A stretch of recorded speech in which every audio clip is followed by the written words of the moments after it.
Will AI replace AdTech professionals? AI is everywhere now.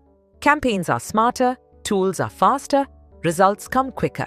Many people feel worried, but this is only one side of the story. The real question is, what is AI actually replacing?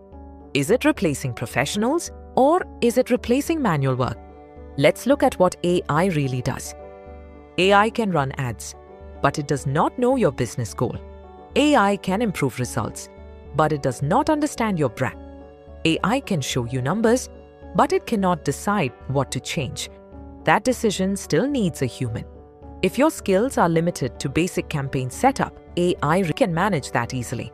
But if you understand business goals, customer behavior, marketing strategy, and what data really means, then AI becomes your helper, not your replacement.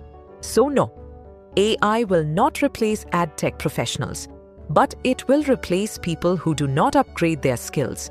Learn strategy, understand data, focus on business growth, not just running ads. AI is powerful, but it needs direction.